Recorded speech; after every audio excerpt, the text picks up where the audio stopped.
Bismillahirrahmanirrahim. Assalamualaikum warahmatullahi wabarakatuh. Alhamdulillah wassalatu wassalamu ala Rasulillah wa ala alihi wa sahbihi wa man walah. Wa la hawla wa la quwwata illa billah.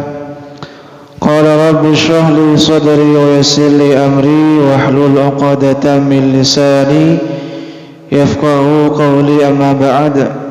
Fa ya ibadallah, usi nafsi wa iyyakum bi taqwallahi faqad fazal muttaqun wa la tamutunna illa wa antum muslimun.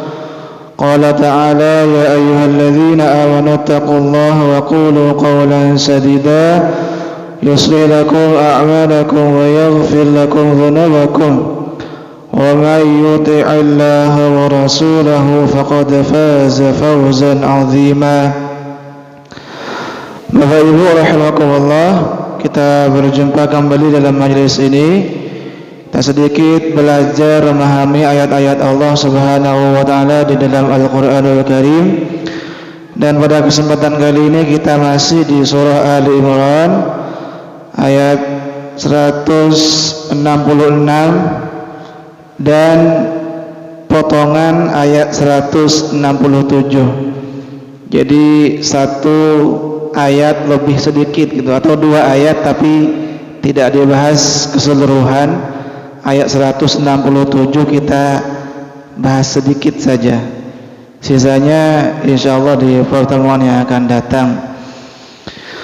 Bapak Ibu rahimakumullah, kita akan membahas ayat 166 surah Ali Imran dan sedikit di ayat 167-nya yang sudah kami beri judul di buletin itu. Kami kasih judul jihad pemisah atau pembeda antara mukmin dan munafik. Jadi pada intinya untuk membedakan antara mukmin dan munafik itu bisa dilihat dari seperti apa ketika mereka diajak berjihad atau berjuang dengan jiwa dan hartanya.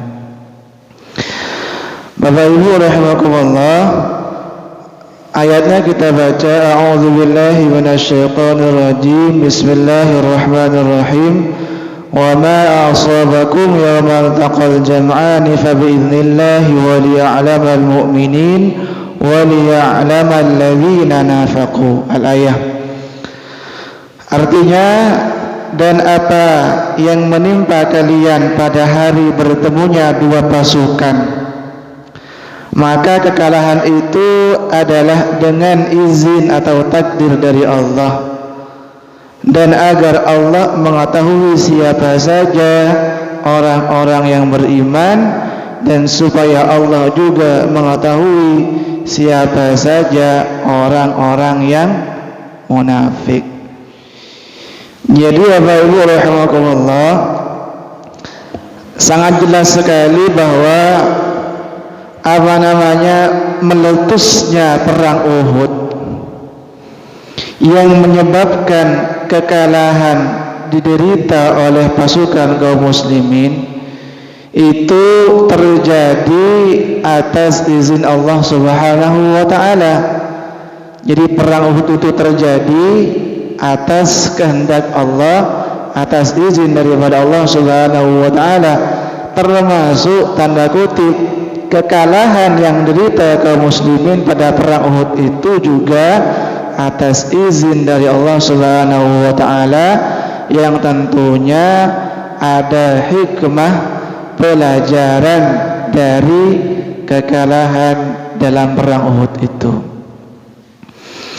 Salah satu hikmah meletusnya perang Uhud yang Allah sampaikan dalam ayat itu, perang Uhud itu menjadi sebab atau perantara terbongkarnya kedok orang-orang munafik. Ketika mereka diajak untuk berperang, mereka kemudian aras-arasan malas, banyak alasan. Nah, ketika itulah kemudian orang-orang mukmin sadar bahwa ternyata ada di antara mereka sekelompok orang-orang munafik yang apabila mereka diajak berperang, berjuang ke medan Uhud, ternyata mereka tidak mau. Maka jelaslah kemudian saat itu mana yang mukmin, mana yang munafik. Nah itu. Jadi luar biasa Bapak Ibu rahimakumullah, seandainya perang Uhud itu tidak meletus, tidak terjadi, mungkin saat itu belum tahu mana yang mukmin, mana yang munafik.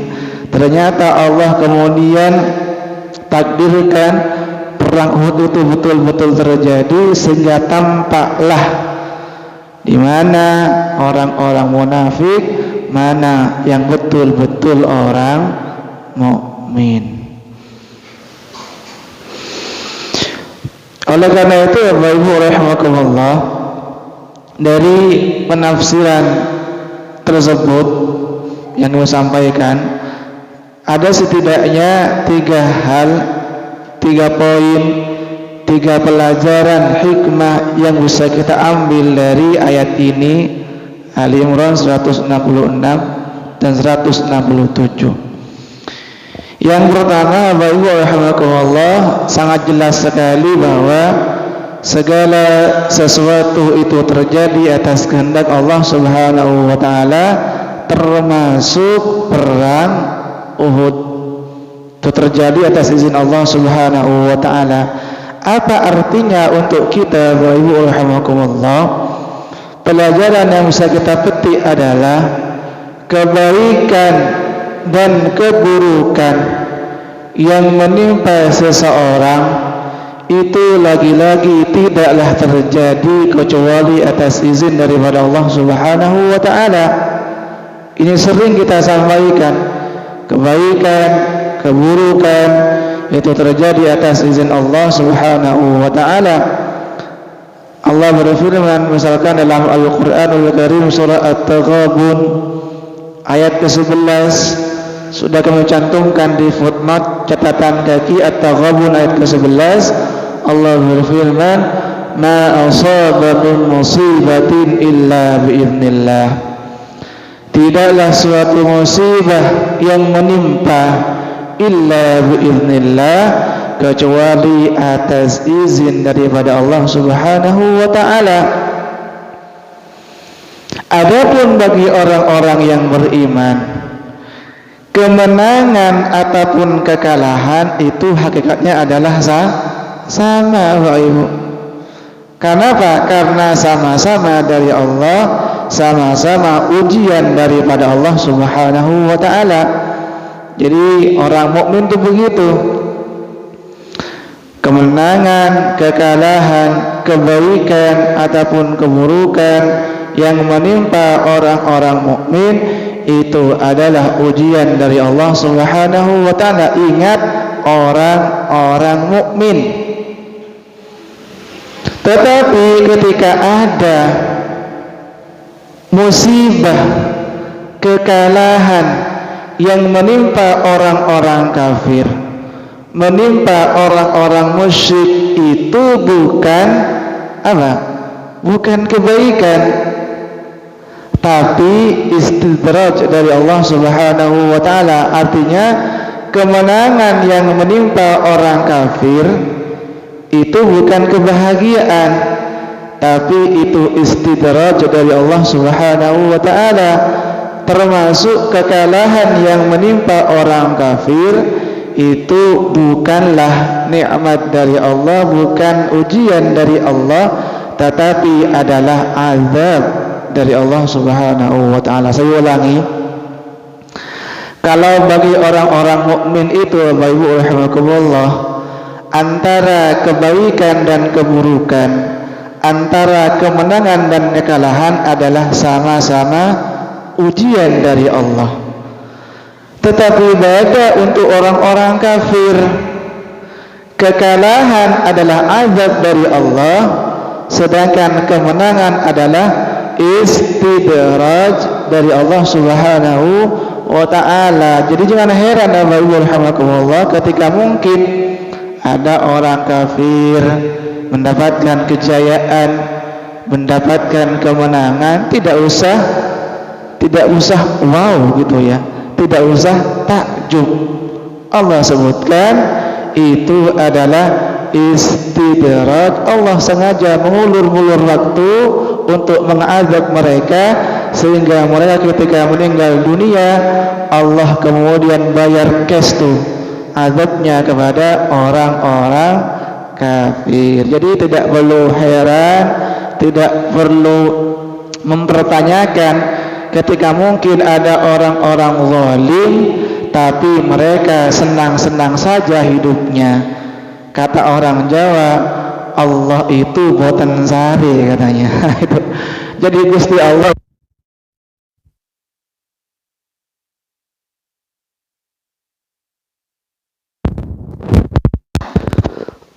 Gusti Allah boten sari. Allah melihat Bapak Ibu rahimakumullah. Makanya di situ kami cantumkan banyak ayat di catatan kaki yang kedua.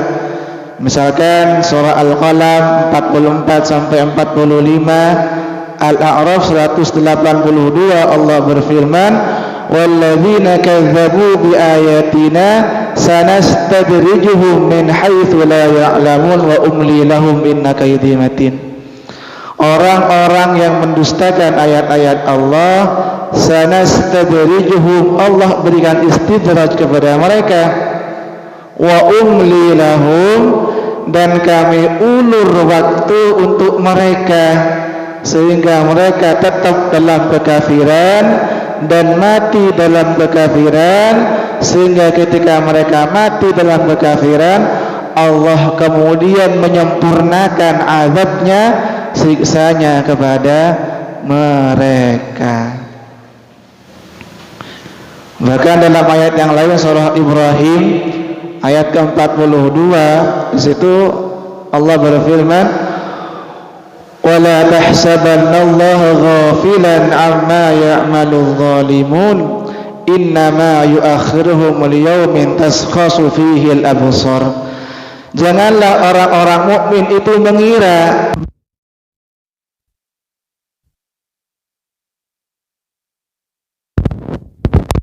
bahwa Allah itu lalai terhadap orang-orang zalim.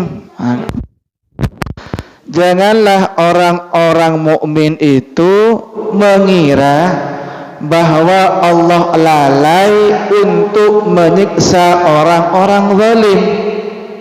Jangan, kata Allah. Allah tidak lalai. Allah ingat, Allah tidak lupa untuk menyiksa orang-orang zalim, tapi kata Allah, innama yuakhiruhum liyaumin taskhasu fihi al-absar.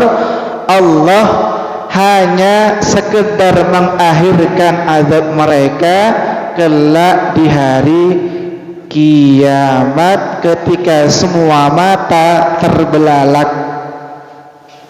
Jadi orang-orang zalim yang mungkin sekarang kebal hukum gitu ya, katakanlah seperti itu, bisa bebas dari jeratan hukum, ya nggak apa-apa kata Allah.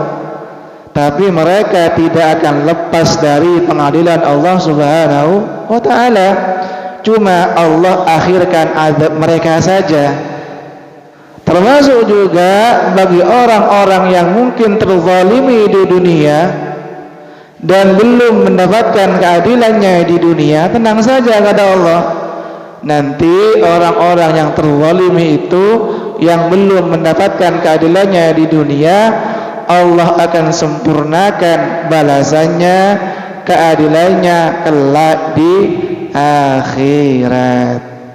Allah tidak lalai.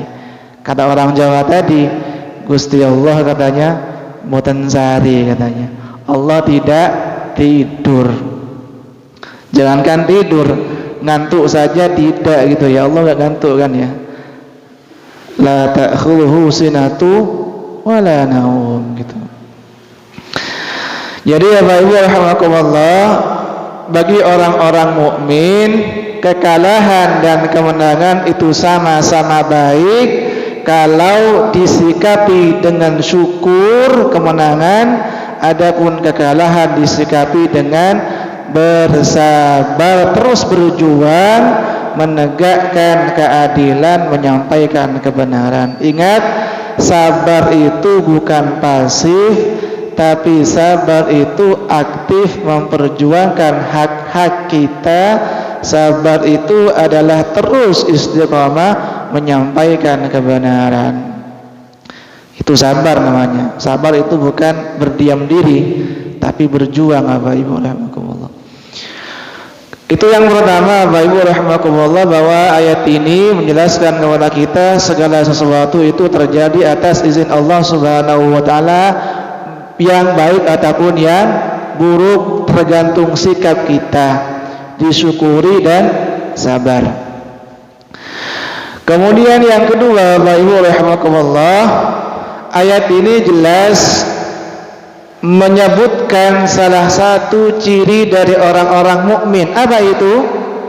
Sabar di dalam berjihad. Artinya ketika ada panggilan jihad, orang-orang mukmin itu maju, pantang mundur, dan itulah yang dialami oleh kaum muslimin di perang Uhud.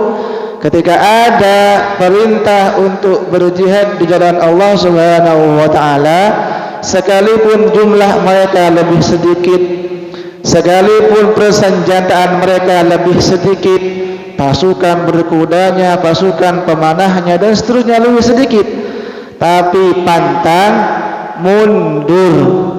Kata orang-orang itu, musuh jangan dicari, ketemu pun jangan lari. Itulah sikap mukmin tuh.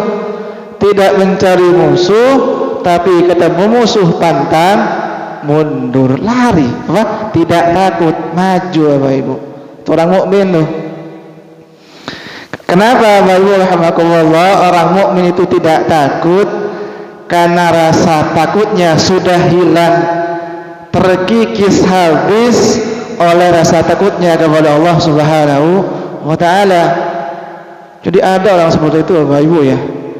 Ada kira-kira itu orang yang tidak takut kepada manusia. Kenapa? Karena rasa takutnya kepada manusia sudah hilang, terkikis habis oleh rasa takutnya kepada azab Allah Subhanahu wa taala. Jadi Allah sudah cabut rasa takut di dalam hati orang-orang mukmin, dan ada orang seperti itu. Walaupun mungkin bukan kita, Bapak Ibu ya, kan kita mungkin masih takut gitu ya. Tapi ada orang-orang yang sudah Allah cabut rasa takutnya. Misalkan mungkin orang-orang, katakanlah orang Palestina, mungkin orang-orang Gaza, mungkin sudah hilang rasa takutnya kepada manusia.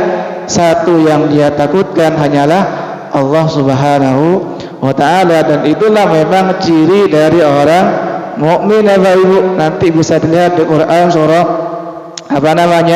Yunus ayat ke-62 sampai 63 di catatan kaki yang ke-6.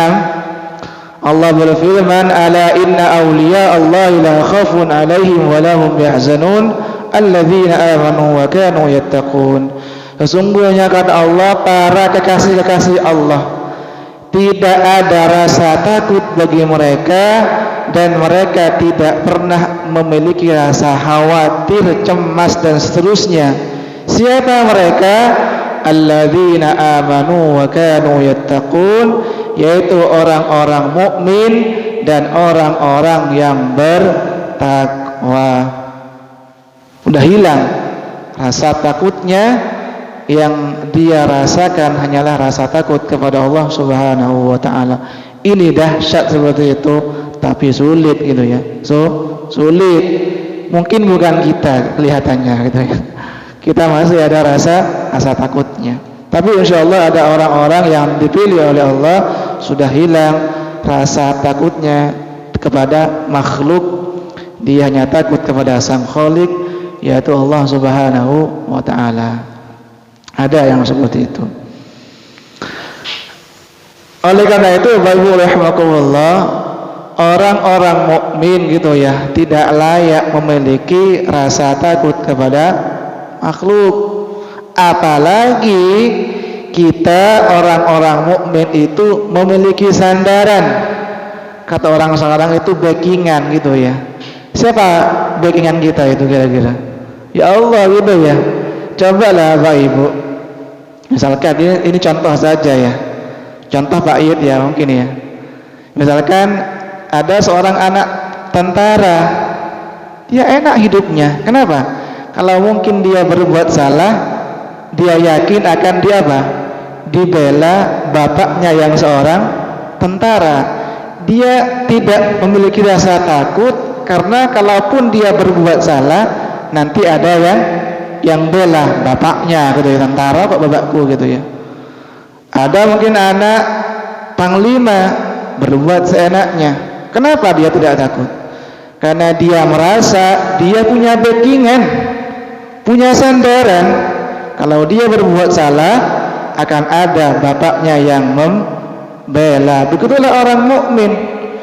Dia punya sandaran, punya backingan siapa?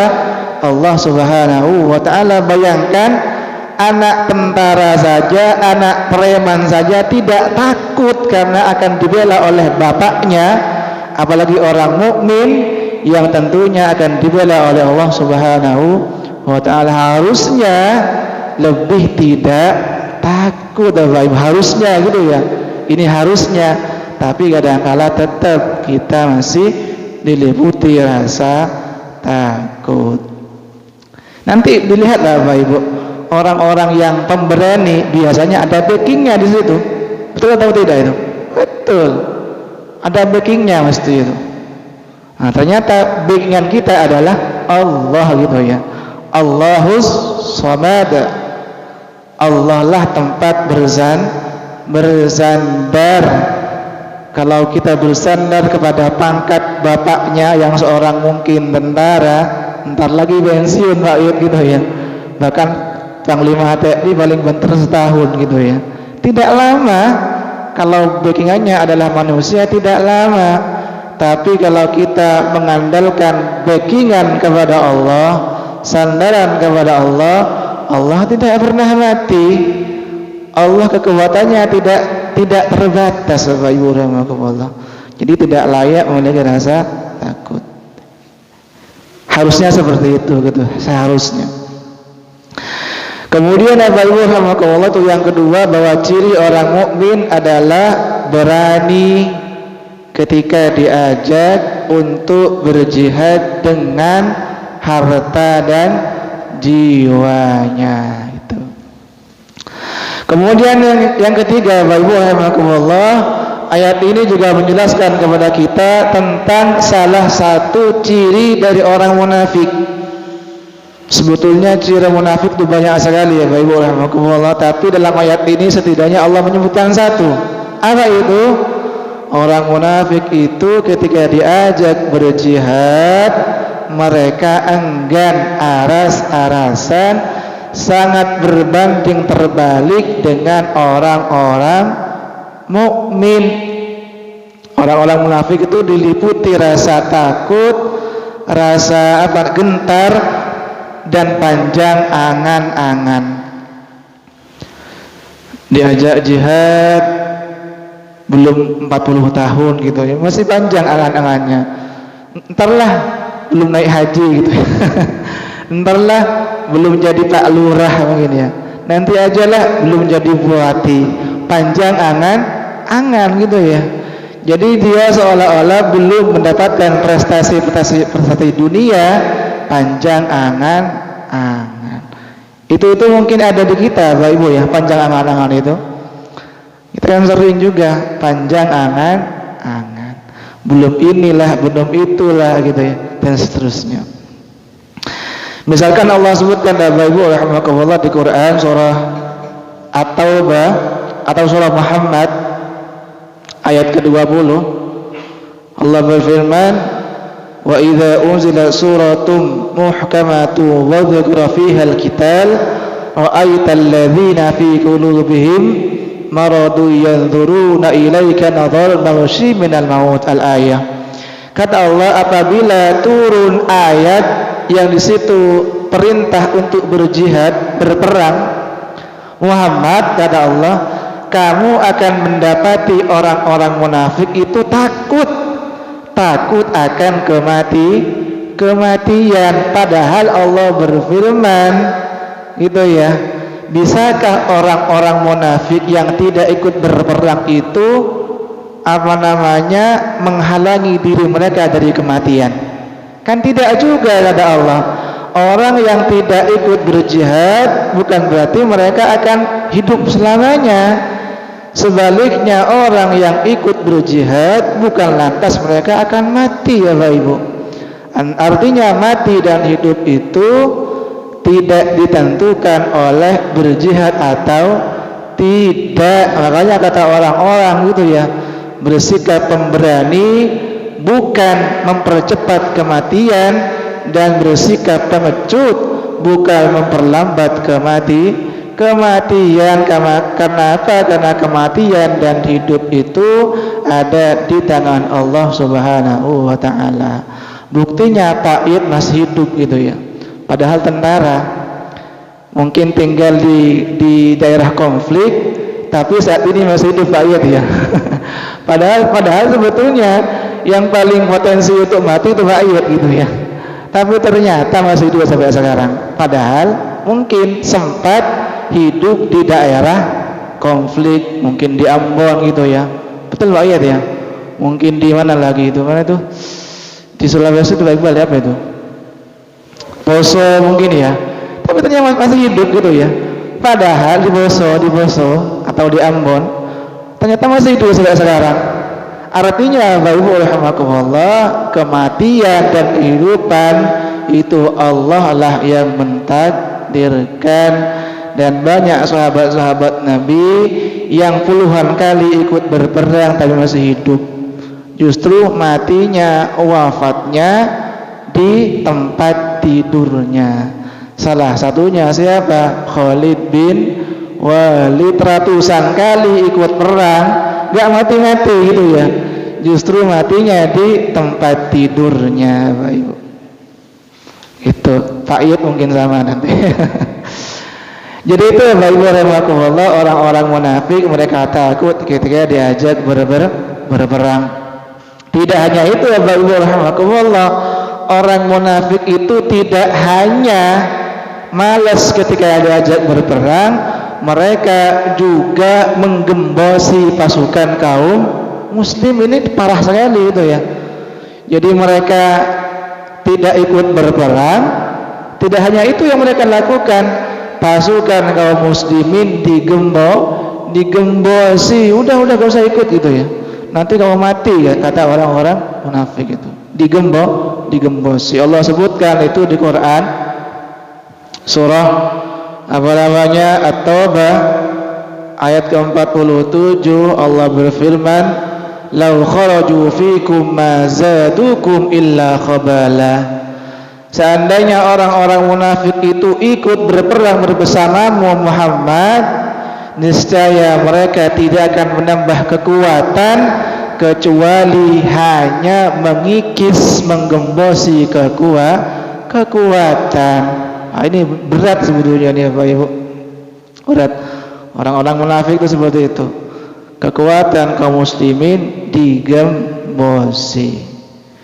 Lebih parah lagi ya Bapak Ibu rahimakumullah, atau pelajaran yang bisa kita ambil, hikmah yang bisa kita ambil adalah sejak peristiwa perang Uhud itu orang-orang mukmin sadar bahwa ternyata ada di antara mereka orang-orang munafik yang mereka berbaju muslim, ya pakai surban mungkin gitu ya, pakai sarung kalau sekarang. Saat itu mungkin ikut sholat juga, ikut sholat, betul itu. Orang-orang munafik itu ikut sholat sama, bahkan mungkin sholatnya lebih anteng gitu ya. Kalau zuhurnya, kalau subuhnya ya gak ikut gitu ya, zuhurnya gitu, maghribnya anteng gitu ya. Tapi mereka bajunya muslim, hatinya tentunya jauh dari keimanan, kafir mereka itu.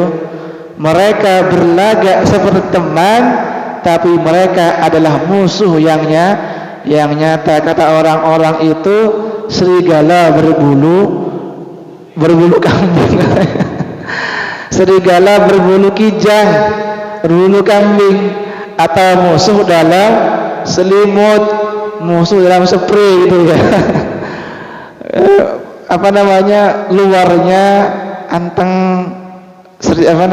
kambing, domba, isinya serigala yang siap menerkam. Dan Allah mewanti-wanti kaum muslimin untuk berhati-hati terhadap mereka orang-orang munafik. Allah sebutkan di Quran surah Al-Munafiqun. Wah, ini bahkan di Quran itu ada surah khusus yang membicarakan tentang ciri-ciri orang munafik, namanya surah Al-Munafiqun. Ayat keempat misalkan Allah sebutkan, wa idza ra'aytahum tu'jibuka ajsamuhum wa yaqulu tasma' liqaulihim, dan seterusnya. Muhammad, apabila engkau mendengar perkataan orang-orang munafik, kamu akan takjub terhadap mereka. Jadi orang munafik itu memang pandai bersilat lidah, pandai merangkai kata, tapi nol isinya. Kata orang-orang, tong kosong ranjing bunyinya, katanya. Wow, luar biasa, idenya brilian sekali, merangkai kata tapi tidak sesuai dengan isi hatinya. Allah melanjutkan Al-Munafiqun ayat keempat, humul adu fahdharhum, mereka orang munafik itu adalah musuh kalian, fahdharhum, berhati-hatilah terhadap mereka.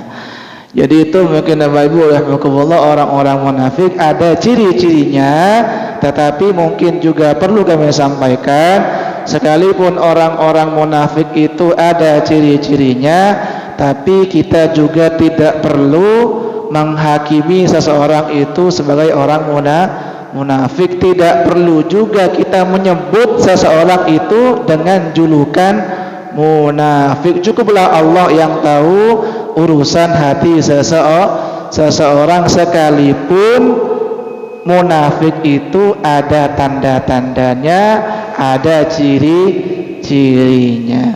Semoga bermanfaat dan dicatat amal ibadah berpahala di sisi Allah Subhanahu wa taala.